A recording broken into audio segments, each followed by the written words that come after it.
that you see these tremendous differences in male and female players, boys and girls in particular. Why? We talked about ligament length earlier on, that the ligaments are very different for ladies compared to boys for the obvious reason of childbirth.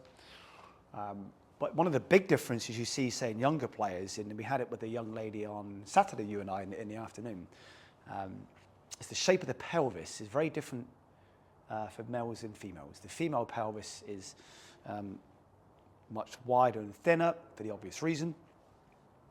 And the male pelvis is much shorter and thicker.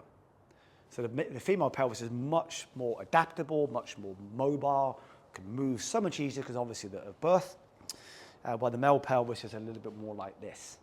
So often how you'll see tremendous differences around female movers, especially in adolescence, when it's really changing shape, the pelvis. It's a now, again, relative to pre-adolescence, a very wide, thin, mobile pelvis.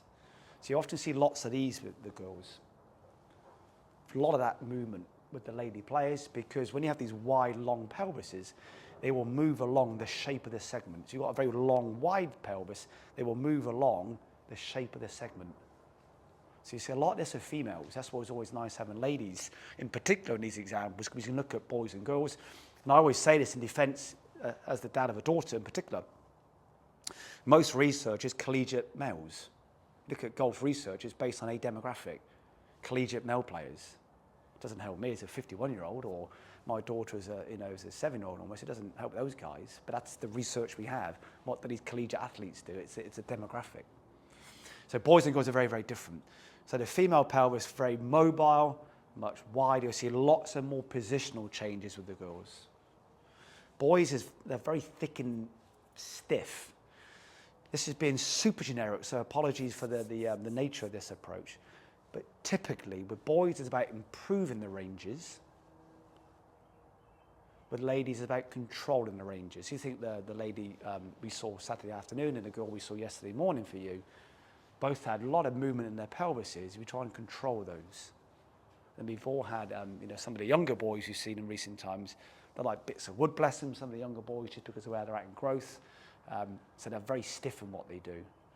So it's a very, completely unhelpful approach to use if you get the adolescent females come in, look to control what they do. Not as in like control them, but control the movements.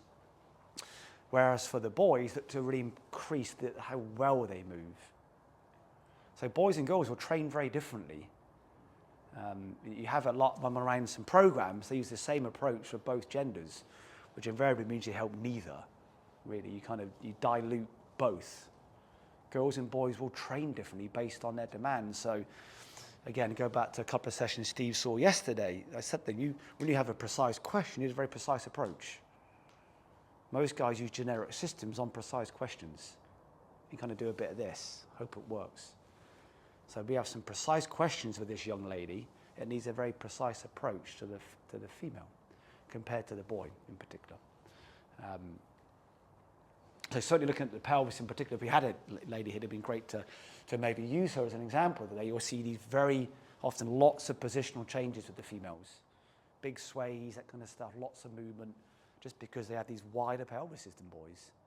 Boys can be kind of stiff old things that just don't move particularly well.